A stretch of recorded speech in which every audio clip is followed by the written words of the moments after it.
کہنے لگے کہ یہ جو شور مچا ہے تو آپ اس کے بارے میں کیا رائے رکھتے ہیں؟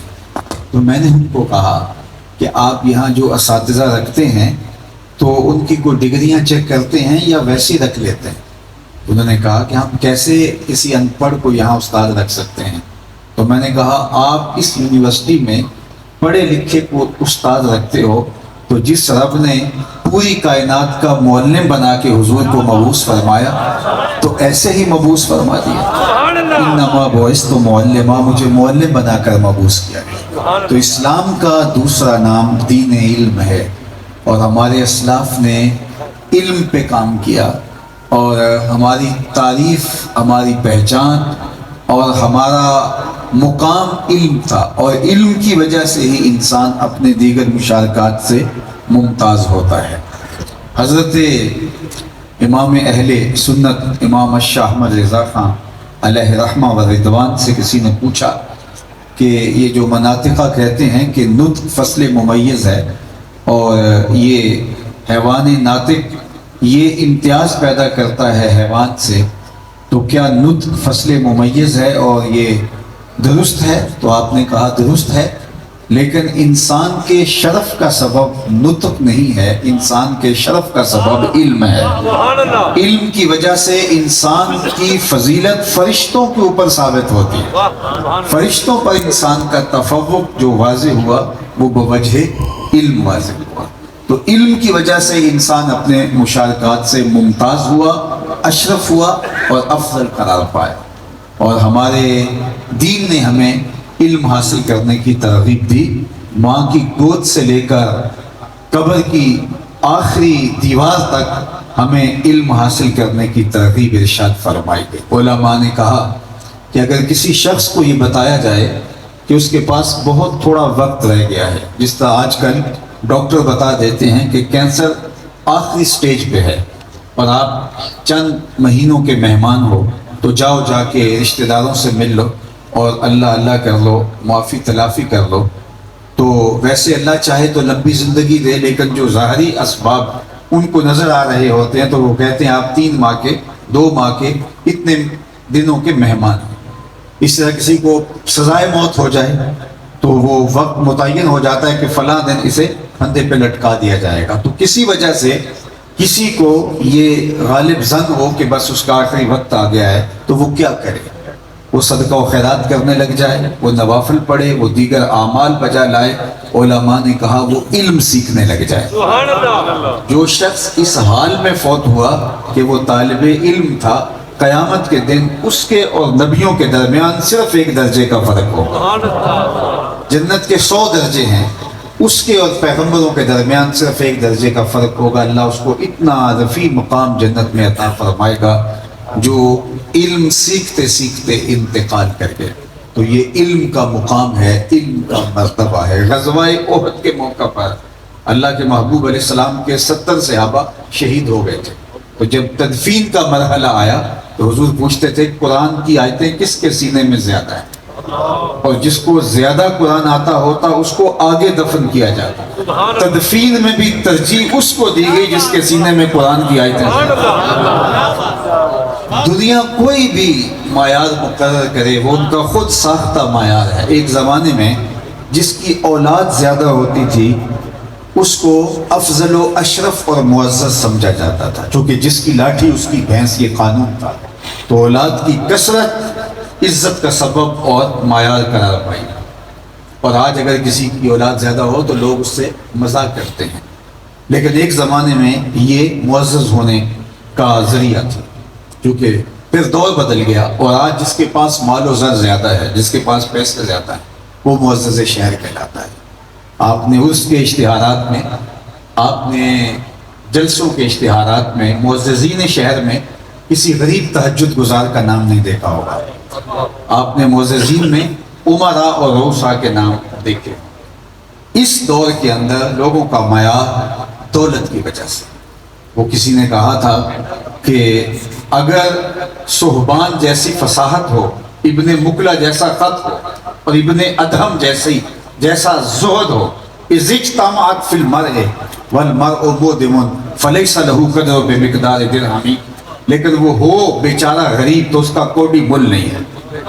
وہ ساگر صدیقی نے کہا تھا نا، میری غربت نے اڑایا میرے فن کا مذاق، تیری دولت نے تیرے عیب چھپا رکھے. تو آج کی تاریخ میں معزز وہ ہے جس کے پاس مال و دولت زیادہ ہے، جس کے پاس جائیداد زیادہ ہے، جس کے پاس منصب ہے. تو کبھی جس کی اولاد زیادہ تھی وہ معزز تھا، اور پھر وہ معزز ہوتا ہے جس کے پاس مال و دولت زیادہ ہے. جمہوری دور کے اندر معززین کی فہرست الگ ہوتی ہے، مارشل لائی دور کے اندر معززین کی فہرست الگ ہوتی ہے. ہر دور کے اپنے اپنے تقاضے ہیں، لیکن یہ خود ساختہ خانہ زاد تقاضے ہیں جو لوگوں نے خود وضع کر رکھے ہیں. لیکن سب سے افضل کون ہے، سب سے اشرف کون ہے، حقیقی معیار کیا ہے؟ اللہ اکبر، دانشوروں کے امام، عقل و بینش، فہم و ادراک جس کی چوکھٹ پہ سجدہ ریز ہوتی ہے، اس نبی نے ارشاد فرمایا کہ خیرکم من تعلم القرآن وعلمہ، تم میں سے بہتر وہ ہے جو قرآن سیکھتا ہے اور قرآن سکھاتا ہے. دنیا کا کوئی بھی معیار رہے لیکن حقیقی معیار یہی رہے گا، اور یہی معیار ہے.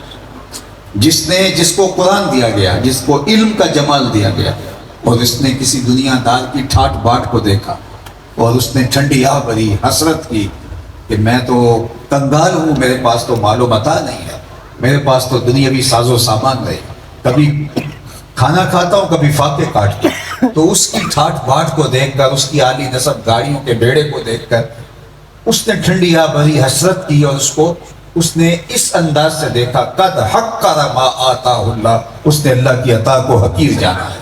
اس نے سمجھا ہی نہیں کہ میرے رب نے مجھے کیا عطا کر رکھا. تو عزت کا معیار اور شرف کا ذریعہ علم ہے، اور ہمارے اسلاف نے علم کی وجہ سے ہی امتیاز لوگوں کو دیے تھے. ابن ابزہ یہ ایک ایسا شخص ہے جس کو مکے کا گورنر بنا کے، گورنر مکہ امیر المومنین حضرت عمر سے ملنے جاتے ہیں، ان کے بلاوے پہ اپنی نیابت میں ان کو گورنر بنا دیا. تو حضرت عمر نے پوچھا کہ آپ نے پیچھے کس کو چھوڑ کے آئے ہو؟ کہا ابن ابزہ کو. تو حضرت عمر نے کہا کہ یہ نام میں نے پہلے سنا نہیں، یہ کون ہے؟ تو کہا کہ یہ ایک غلام زادہ ہے، ذات کا غلام ہے. تو کہا اس کو تم اپنے پیچھے گورنر بنائے ہو؟ تو حضرت عمر کو گورنر مکہ نے کہا اس کو قرآن بڑا آتا ہے. حضرت عمر نے کہا مجھے حضور کا فرمان یاد آ گیا، یہ قرآن لوگوں کو عزت عطا کرے. اللہ اکبر. تو عزت کا معیار مال و دولت نہیں ہے، عزت کا معیار قد کاٹ نہیں ہے، عزت کا معیار نسب و رنگ نہیں ہے، عزت کا معیار علم ہے. علم کی وجہ سے ہی امتیاز ہے. اسی لیے مولا کائنات نے کہا تھا کہ ہم جبار کی تقسیم پہ راضی ہیں، اس نے جاہلوں کو مال اور ہمیں علم کی دولت سے مالا مال کیا. تو علم کی وجہ سے امتیاز ہے. علم شہنشاہی ہے، علم بادشاہی ہے. اللہ اکبر. ہمارے استاد فرمایا کرتے تھے کہ ایک بادشاہ نے دوسرے ملک پہ حملہ کیا، اور وہاں کا بادشاہ پابجولہ بادشاہ کی خدمت میں لائے گا. اس نے کہا زنجیریں اس کی کھول دو. ہم بادشاہوں کو یوں رسوا نہیں کیا کرتے. اپنے سامنے برابر کرسی پہ بٹھایا، کہا کہ تمہارا علاقہ تو فتح ہو گیا، اب ہم تمہیں نہ جیل میں ڈالنا چاہتے ہیں نہ تجھے قتل کرنا چاہتے ہیں، اس حکومت میں تجھے کوئی منصب دینا چاہتے ہیں. اب تم خود بتاؤ کہ تم خود کیا چاہتے ہو، کون سا منصب تمہیں دیا جائے. تو اس مفتو بادشاہ نے کہا کہ مجھے معلم لگا دیا جائے، مجھے ٹیچر بنا دیا جائے. تو وہ بادشاہ بہت سمجھدار تھا، اس نے ہنس کے کہا دوبارہ بادشاہی چاہتے ہو؟ یہ بادشاہی ہے، یہ شہنشاہی ہے. تو جب ہم علم کی آماجگاہوں کو آباد کر رکھا تھا، ہم دنیا کے شہنشاہ تھے، دنیا کے بادشاہ تھے. جب شارلمان اس کے لارڈز ابھی دستخط کرنے کی مشق کر رہے تھے یورپ کے اندر ہی ابن حزم کے قلم سے 1000 کتابیں نکل چکی. یہ ہماری تاریخ ہے. امام قرطبی کہاں تھے؟ قاضی ایاز مالکی اندلسی کہاں تھے؟ ابو حیان اندلسی صاحب بحر المحیط والے کدھر گئے تھے؟ اور یہ وہ تاریخ ہے، یہ وہ زمانہ ہے کہ جب شارلمان کے لارڈز ابھی دستخط کرنے کی مشق کر رہے تھے، وہ حروف آشنا بھی نہیں تھے اور ہمارے منجم ستاروں پہ کمندے ڈال رہے تھے. ابھی پیرس کی گلیوں میں کیچڑ تھا، بغداد عروس البلاد کہلاتا. یہ ہماری تاریخ ہے. اقبال جب یورپ میں گئے تو ان کی عالی نسب عمارتوں کو دیکھ کے وہ متاثر نہیں ہوئے، بلکہ انہیں رونا اس وقت آیا جب وہاں لائبریری میں پہنچے اور اپنے اسلاف کی کتابیں دیکھی. تو اس وقت انہوں نے کہا کہ حکومت کی کوئی بات نہیں، وہ تو آنی جانی ہے، مگر وہ علم کے موتی کتابیں اپنے آپ آتی جو دیکھی ان کو یورپ میں تو دل ہوتا ہے سکھایا۔ دل میرا 30 ٹکڑے تب ہوا کہ جب میں نے ان کتابوں کو ان کی لائبریریوں میں دیکھا۔ یہ ہمارا سرمایہ تھا، یہ ہمارا اسلحہ تھا۔ العلم صلاح، علم اسلحہ ہے، علم نور ہے، علم جمال ہے، علم زینت ہے، علم وقار ہے، علم شرف کا سبب ہے، علم اللہ کی قربت کا ذریعہ ہے، علم انسانیت کے لیے وقار کی علامت ہے، پستیوں سے اٹھا کے اوج ثریا تک پہنچا دیتا ہے۔ اکبر الہ آبادی نے کہا کہ باپ کا مرتبہ بھی بہت سارا ہے، لیکن استاد کا جو مرتبہ رکھا گیا اس کو کوئی چھو بھی نہیں سکتا۔ اس کی کیا وجہ؟ کہا کہ باپ اعلیٰ مقام سے کھینچ کے اس کو پستیوں میں لے کے آتا ہے، استاد پھر پستیوں سے اٹھا کے بلندیوں کی طرف لے جاتا ہے۔ اس لیے اس کو شرف دیا گیا، اس کو عزت دی گئی، اس کو وقار کی مسلط دی گئی۔ اور جب ہمارے مدارس آباد تھے، جب علم کی آماج گاہیں آباد تھی، جب قلم اور کرتاس سے ہمارا رشتہ مستحکم تھا، تو دنیا کے اوپر ہم غالب تھے۔ آج تو مجھے خوشی ہو رہی ہے، آپ کو مسرت ہو رہی ہے کہ اتنے بچے 23 علماء اور اتنے ہی قریب حفاظ فارغ و تحصیل ہو رہے ہیں۔ لیکن اگر ہم ماضی میں پلٹ کے جائیں، امام محمد بن حسن الشیبانی جب درس حدیث دینے بیٹھتے تھے تو اس زمانے کے اندر تو لوگوں کی یادداشت مضبوط ہوتی تھی، ایسے وہ یاد کر لیتے تھے، لیکن پھر بھی کچھ لوگ احتیاطاً لکھ لیتے تھے۔ تو اس مجمع کے اندر جو درس حدیث کو سننے کے لیے آتا، جو لکھنے والے ہوتے ان کی سہولت کے لیے دواتیں رکھی جاتی جگہ جگہ پہ، تاکہ ان کو لکھنے میں روشنائی لینا آسان ہو۔ تو صرف مجمع میں لکھنے والوں کی سہولت کے لیے ایک مجلس میں 4-4 ہزار دواتیں رکھی جاتی تھی۔ سبحان اللہ۔ یہ ہماری تاریخ ہے، یہ ہمارا ماضی ہے۔ ہم علم پرور تھے، ہم علم شناس تھے، ہم علم کے نور سے مالا مال تھے۔ آج سے کوئی 60 سال پہلے ڈاکٹر غلام جیلانی برق نے اپنی کتاب میں لکھا، وہ ایک تقریب میں گیا، جس تقریب میں پہلی لائن پہ جو ہے وہ انتظامی افسر بیٹھے ہوئے تھے، اور دوسری قطار کے اندر جو ہے وہ اساتذہ پروفیسر بیٹھے ہوئے تھے۔ اس کے بعد تو وہ بہت بے چین ہو گیا، شاید اس نے یہ پہلی مرتبہ یہ منظر دیکھا تھا۔ تو واپس آ کے اس نے مضمون لکھا جو اس دور میں چھپا بھی، پھر اس نے اپنی کتاب میں بھی اس کا ذکر کیا۔ کہتا کہ میں پاکستان کو آگے کیسے جاتا ہوا دیکھوں، جبکہ علماء کو دوسری جو اساتذہ ہیں، جو علم جن کا تعارف ہے، ان کو دوسری صف میں بٹھا دیا گیا ہے، اور یہ ڈی ایس پی صاحب ہیں، یہ ایس ایچ او صاحب ہیں، ان کو پہلی لائن میں بٹھا دیا گیا ہے۔ تو کہا کہ پھر یہ بات لکھ لو کہ ہم آگے جاتے نظر نہیں آ رہے، ہم پیچھے کی طرف لڑک رہے ہیں۔ جب علم کو تفوق ہوگا تو پھر قومیں ترقی کرے گی۔ اور میں نے عرض کیا کہ میرے اور آپ کے آقا و مولا نے دفن کرتے ہوئے بھی علماء کو آگے رکھا، سبحان اللہ۔ یعنی بعد از انتقال بھی ان کا شرف ہے۔ اللہ اکبر۔ بلکہ علماء تشریف فرما ہیں، جو کتا سیکھ جائے اور جو کتا نہیں سیکھا ہوا، دونوں کے مارے ہوئے لائے ہوئے شکار کو اس کے اندر فرق ہے، ایک مردار ہے ایک طیب ہے۔ یار کتا سیکھ جائے تو کتوں سے ممتاز ہوتا ہے، تو انسان کا مطلب سکھلایا ہوا کتا کتوں سے ممتاز ہو جاتا ہے۔ اور امام فخر الدین رازی نے لکھا ہے کہ وہ جو چیونٹی نے کہا تھا جلدی جلدی اپنی بلوں میں داخل ہو جاؤ، اللہ کے نبی کا لشکر بے خبری میں تمہیں کوئی کچل نہ ڈالے، اس چیونٹی کو اللہ نے قیامت تک آنے والی چیونٹیوں کا سردار بنا دیا۔ اور قرآن کی 114 صورتوں میں سے ایک صورت اس کے نام ہوئی، اللہ اکبر۔ اس چیونٹی نے کہا تھا کہ جلدی جلدی اپنی بلوں میں داخل ہو جاؤ، اللہ کے نبی کا لشکر جان بوجھ کر تمہیں قتل نہیں کر سکتا، رون نہیں سکتا، پامال نہیں کر سکتا۔ چیونٹی جانتی تھی کہ اللہ کے نبی کی صحبت میں رہنے والا لشکر جان بوجھ کے ننھی جان کو بھی ضائع نہیں کر سکتا۔ اس کے علم کی وجہ سے اس کو باقیوں سے ممتاز کر دیا۔ اللہ جل شانہ نے ہمیں علم کے نور سے مالا مال کیا۔ جنگ ہو تب بھی اور امن ہو تب بھی، محبت ہو تب بھی، کسی سے ہم نفرت بھی کرتے ہیں تو اس کے بھی ہمارے ضابطے ہیں، اس میں بھی ہم ضابطوں سے نہیں نکلتے، ہم تجاوز حد سے نہیں کرتے۔ یہ ہمارا دین ہے، تو اس لیے ہمارا دین دین علم ہے، ہم علم کے ساتھ جڑے ہوئے ہیں۔ اس لیے علم کی آماج گاہوں کے ساتھ اپنے آپ کو جوڑ لیجئے گا۔ اور میں سمجھتا ہوں کہ حضرت اپنے درد دل کو بیان کر رہے تھے کہ یہ ہماری خودداری ہے کہ ہم لوگوں کے سامنے ہاتھ نہیں پھیلاتے، جھولی نہیں پھیلاتے۔ علماء پھیلائے کیوں؟ لوگوں کو جھولیاں لے کے آنا چاہیے کہ حضرت یہ خیرات قبول کر لیجیے، یہ لوگوں کو آنا چاہیے، ان کی ضرورت ہے۔ علماء نے لکھا کہ زکوٰۃ دینا عمراء پہ واجب ہے اور غرباء پہ لینا واجب نہیں ہے، نہ لیں تو وہ مجبور نہیں ہے۔ تو لہٰذا اللہ کی راہ کے اندر خیرات کرنا اور ہمارے اوپر جو ذمہ ہے اس کو ادا کرنا، وہ تو ہمارے اوپر لازم ہے۔ وہ تو ہم ہاتھ جوڑ کے کہیں کہ جناب جو ہے وہ آپ لے لیجئے، اور علماء سے پوچھئے کہ آپ اگر یہ پیش کرتے ہیں تو آپ شکریہ کی تمنا بھی نہیں کر سکتے کہ شکریہ ادا کیا جائے، اس لیے کہ آپ نے اپنا فریضہ ادا کیا ہے۔ تو میں سمجھتا ہوں کہ آج کی تاریخ کے اندر ہمیں اتنا باشعور ہو جانا چاہیے کہ جو مدارس دینیہ جہاں ہیں ان کو غنیمت سمجھنا چاہیے اور لوگوں کو اپنے تجوریوں کے دروازے کھول دینے چاہیے، ورنہ شہر کے شہر خالی پڑے ہوئے ہیں۔ یہ تو آپ کی ایک چھوٹی سی بستی ہے اور اتنا بڑا چراغ روشن ہے، یہاں سے علماء پیدا ہو رہے ہیں، حفاظ پیدا ہو رہے ہیں۔ میں جانتا ہوں بڑے بڑے شہر، اور ان شہروں کے اندر ایک بھی مدرس نہیں بیٹھا ہوا، ایک بھی عالم نہیں بیٹھا ہوا۔ آپ کو گا کر خوش کرنے والے تو مل جائیں گے، تو گلی گلی ملیں گے، اور اس کے لیے کسی سند کی ضرورت بھی نہیں ہے۔ 8 سال صفوں کے اوپر بیٹھ کر کے مشقت سہنے کی ضرورت بھی نہیں ہے۔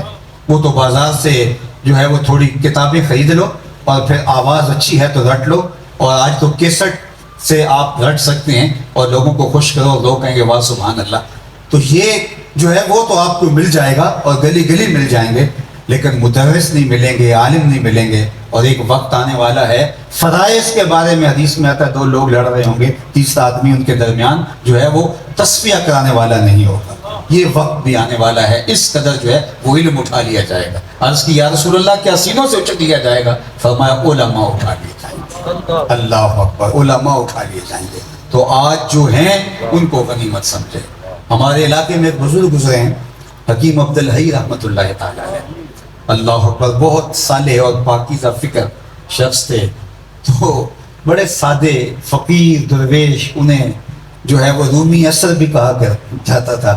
تو اس سے انہوں نے کسی نے آ کے، وہ پنجابی میں گفتگو کرتے تھے، تو کسی نے کہا کہ میاں جی اب وہ جو عالم جن کا ہم سنتے تھے، وہ درویش صوفی جن کا سنتے تھے، وہ ملتے نہیں ہیں۔ تو انہوں نے آگے کہا او جڑے ہے جے قدر کر لو یہ بھی نہیں لبنے، جڑے ہے نہیں قدر کر لو یہ بھی نہیں لبنے۔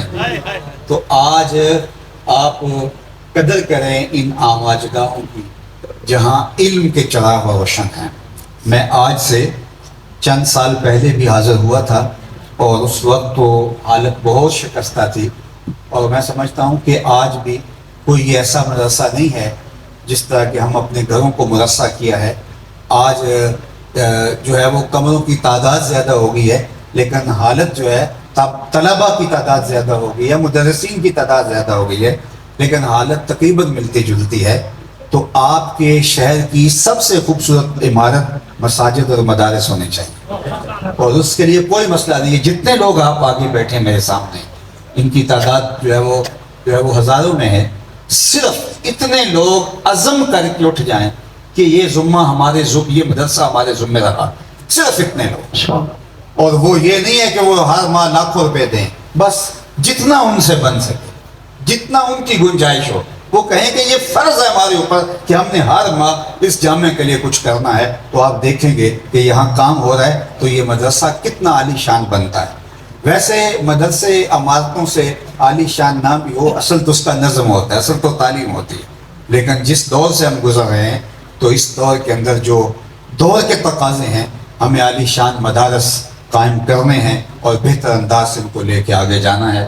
میں بارگاہ اذنی میں آپ سارے لوگوں کی آمین کے ساتھ دعا گو ہوں۔ اللہ تعالیٰ اس درس گاہ کو قیامت تک آباد رکھے۔ ہمارے محترم علامہ فردوسی صاحب، ان کی پوری ٹیم، یہاں پڑھنے والے طلباء، معاونین، بلکہ جو گلی سے گزرتے ہوئے اس مرکز علم کو محبت کی نظر سے دیکھ کے گزر بھی جاتا ہے، اللہ اس کو بھی محروم نہ رکھنا اور اپنی خاص عنایتیں ہماری جھولی میں ڈال دے۔ وآخر دعوانا ان الحمد للہ رب العالمین۔